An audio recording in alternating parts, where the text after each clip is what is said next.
Hello दोस्तों, एक बार फिर से आपका बहुत बहुत स्वागत है आपका अपना यूट्यूब चैनल आर के स्टडी पे। और मैं हूं रविंद्र कुमार। और दोस्तों, आज हम आपके लिए निश्चित समाकलन का नया चैप्टर लेकर आ चुके हैं, जिसका भाग नंबर आज 1 है।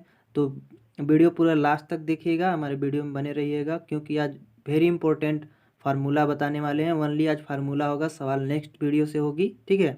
तो पॉलिटेक्निक सेकेंड सेमेस्टर के सभी वर्ग के लिए, ठीक है। और 12th वाले भी अपना मैच करा के पढ़ सकते हैं, 12th वालों के लिए भी है।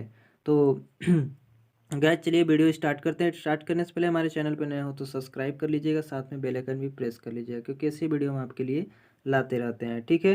तो गाइस, यहाँ पे आप देख सकते हैं कि अप्लाइड मैथमेटिक्स सेकेंड की क्लास 10 बजे मॉर्निंग से लाइव चलती है, और अप्लाइड फिजिक्स सेकेंड की 8 बजे इवनिंग से क्लास चलती है, ठीक है। फ्री पीडीएफ के लिए हमारे टेलीग्राम से जुड़ सकते हैं, टेलीग्राम के यहाँ पे नाम दिया हुआ है। और हमारे इंस्टाग्राम पे फॉलो कर लीजिए, वहाँ पे आप हमसे कोई भी इन्फॉर्मेशन चाहिए या फिर कुछ भी बात करना है, बुक वगैरह के बारे में डिस्कस कर सकते हैं, या फिर और कोई प्रॉब्लम हो तो इंस्टाग्राम पे बोल सकते हैं, ठीक है। वहाँ पे आप डीएम करिए।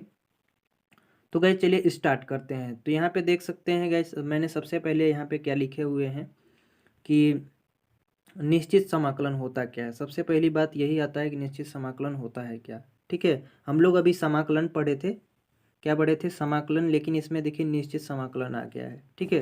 तो निश्चित समाकलन में हम लोग लिमिट वगैरह लेकर चलते हैं। तो देखिए सबसे पहले उसकी परिभाषा पढ़ते हैं, ठीक है।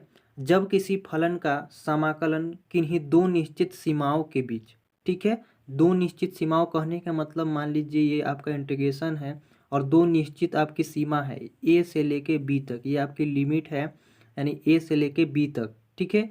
बीच ज्ञात किया जाता है, उसे समाकलन कहते हैं। फिर से ध्यान में रखिएगा कि जब किसी फलन का समाकलन किन्हीं दो निश्चित सीमाओं के बीच ज्ञात किया जाता है तो उसे समाकलन कहते हैं।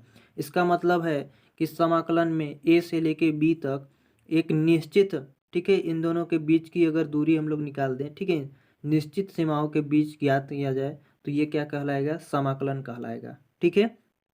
तो यही गाइस इसकी परिभाषा है।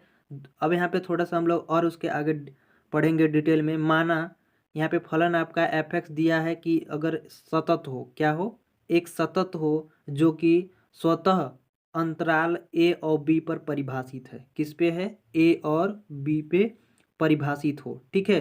पहली बात की यह फलन सतत होना चाहिए, सतत होनी चाहिए, जो कि स्वतः अंतराल क्या होगा, ए और बी पे क्या होना चाहिए, परिभाषित होना चाहिए, ठीक है। अब दूसरा यहाँ बात कर लेंगे कि फलन जो आपका एफ एक्स अंतराल है उसका ए और बी पर निश्चित समाकलन, ठीक है, ए और बी पे निश्चित समाकलन इंटीग्रेशन दिया गया है, इंटीग्रेशन ए से बी एफ एक्स, ठीक है, एफ एक्स डी एक्स द्वारा निरूपित किया जाता है, ठीक है। इसका मतलब अर्थात क्या हुआ, यहाँ पे देख सकते हैं। अर्थात यहाँ पे देखिए क्या है कि आपका इंटीग्रेशन ए से लेके यहाँ पे B f x d x equal to, यहाँ पे इंटीग्रेशन खत्म हो जाएगा। तो यहाँ पे जब हम लोग कर लेंगे तो यहाँ पे एफ एक्स कहाँ से, बी से ए तक। तो देखो देखिए इसको फाइनली हम लोग पहले लिमिट यहाँ पे ऊपर का लिए, ठीक है, पहले लिमिट ऊपर का लेते हैं, इसके बाद फिर नीचे का लेते हैं।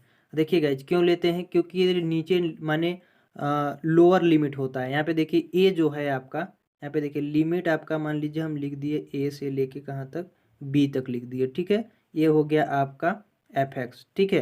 तो यहाँ पे आपका ये लोअर लिमिट से अपर लिमिट होता है, ठीक है। ये नीचे आपका लोअर लिमिट हो गया, जिसको हम लोग मिनिमम बोल सकते हैं, और ये अपर लिमिट हो गया, इसको हम लोग मैक्सिमम बोल सकते हैं, ठीक है। फिर से एक बार, ये आपका जो ए है, ए आपका क्या हो जाएगा, मिनिमम यानी लोअर लिमिट, और ये अपर लिमिट माने ऊपर का अपर लिमिट और नीचे का लोअर लिमिट।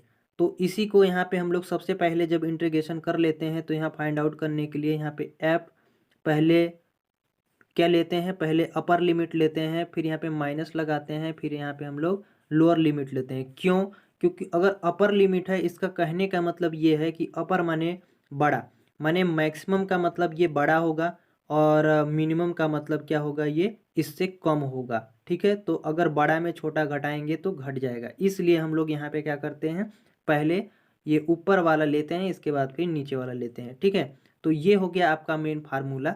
इस आधार पे इसको हल करेंगे, जहाँ ए को निश्चित समाकलन की निम्न सीमा कहते हैं और बी को उच्च सीमा कहते हैं। इसको क्या कहते हैं? निम्न सीमा, इसको उच्च सीमा। यानी हमको इसको लोअर लिमिट बोलेंगे और इसको क्या बोलेंगे? Upper limit. ठीक है, इसको हम लोग बोलेंगे लोअर लिमिट और इसको बोलेंगे हम लोग अपर लिमिट। ठीक है, तो आई होप गाइज कि समझे होंगे। ये आपकी फार्मूला आप ये पूरा लिख लीजिएगा। पीडीएफ के लिए टेलीग्राम जोड़ लीजिए, यहाँ पे आपको पीडीएफ इसकी मिल जाएगी।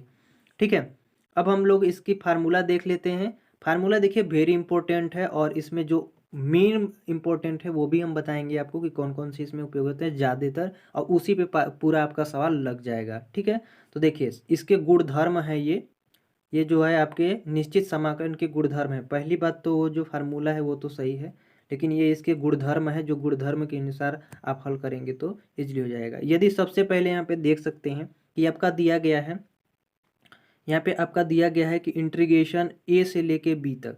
ठीक है, लिमिट आपका ए से लेके बी तक यदि एफ एक्स हो, ठीक है, एफ एक्स डी एक्स हो, तो इसको हम लोग यहाँ पे लोअर लिमिट सेम रहेगी, बट इसको हम लोग टी के रूप में बदल कर, किसके रूप में बदल कर? टी के रूप में बदल कर हल कर सकते हैं। ध्यान में रखिएगा, टी के रूप में बदल कर हल कर सकते हैं।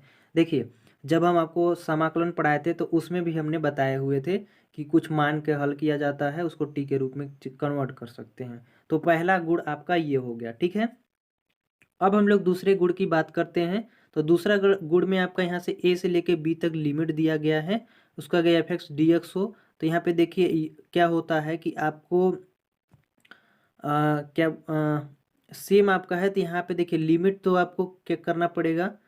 चेंज करना पड़ेगा। यदि आप यहाँ पे लिमिट चेंज कर देते हैं, जैसे कि यहाँ पे आपका लिमिट चेंज कर देते हैं, तो यहाँ पे आपको सिंपली क्या करना है? माइनस लगा देना है। आपका लोअर लिमिट ए से बी था, यदि आपको यहाँ जो लिमिट बदलना है माने बी से ए करना है, तो सिंपली आपको करना क्या पड़ेगा? यहाँ पे आपको माइनस लगा देना पड़ेगा और लोअर लिमिट को बदल देना पड़ेगा। तो ये आ गया आपका दूसरा गुणधर्म। अब तीसरे की बात कर लेते हैं। ठीक है, तो तीसरा में देखिएगा, अगर आपका लोअर लिमिट ए से B f x d x दिया, ये सब एक ही जैसा है। ठीक है, इसमें कोई वो नहीं है, आगे होगा तो बताएंगे। तो देखिए ए से लेके बी तक आपका लोअर लिमिट दिया गया है, तो इसको यदि आपको दो खंड में हल करने हैं, कितने खंड में हल करने हैं? दो खंड में हल करने हैं। तो आपको सबसे पहले ए से लेके एक और वेरिएबल लेना पड़ेगा जो सी लेना पड़ेगा। तो सबसे पहले लोअर लिमिट जो रहेगा वो दोनों में सेम रहेगा, और वहाँ पहले ए से सी तक दिखाएंगे, देन आपको ए से लेके बी तक दिखाना है। ठीक है, तो ये हो गया आपका गुण नंबर 3। ठीक है, निश्चित समाकलन के प्रगुण नंबर 3 हो गया। अब हम लोग बात कर लेते हैं 4 नंबर का। तो सबसे इम्पोर्टेंट ये है 4 नंबर, सबसे इम्पोर्टेंट, इसको वेरी इंपॉर्टेंट बोलेंगे क्योंकि इसी पे सारे के सारे सवाल अधिकतर इसी पे हल हो जाते हैं। तो देखिए लोअर लिमिट ए से बी तक आपका एफ एक्स डी एक्स दिया हुआ है, ये आपका लोअर लिमिट सेम रहेगा, बट यहाँ पे आप एक और क्या कर सकते हैं कि यहाँ पे जो आपका वेरिएबल दिया रहेगा उसमें हम लोग क्या बोलते हैं, उसको लिख के यहाँ पे जोड़ के और एक क्या कर देंगे? घटा देंगे। ठीक है, यहाँ पे आपका एक्स का जो वेरिएबल होगा, यहाँ पे ए प्लस बी माइनस एक्स दिखा गया। सवाल से आपको बहुत अच्छे से समझ में आएगा, वहाँ पे घटाकर और जोड़ दिया जाता है तो सवाल बहुत ईजी हो जाता है और हल करने में आसानी हो जाता है। तो ये हो गया आपका चौथा, जो वेरी इंपॉर्टेंट है। ठीक है, ये वेरी इंपॉर्टेंट है, इसको बिल्कुल याद कर लीजिएगा, और सारा का सारा वैसे तो याद करना ही है, बट सबसे ज़्यादा इसको याद होना चाहिए। पांचवा की बात कर लेते हैं। अगर लोअर लिमिट आपका 0 से ए दिया गया है एफ एक्स डी एक्स का, तो आपका देखिए लोअर लिमिट तो सेम रहेगा, बट यहाँ पे ए माइनस एक्स हो जाएगा। क्या हो जाएगा? ए माइनस एक्स का डी एक्स। और एक अगर 4 मतलब जो ये प्रगुण नंबर 4 है, इसके बाद कोई ज़्यादा यूज होता है तो प्रगुण नंबर 6 यूज होता है। ठीक है, यहाँ पे देखिए माइनस ए से ए तक आपका लोअर लिमिट दिया गया है f x d x equal to, तो यहाँ पे देखिए दो कंडीशन बन जाते हैं। कितने कंडीशन बन जाते हैं? दो। तो सबसे पहले फर्स्ट कंडीशन को देखते हैं, जब फलन हमारा सम है। क्या है?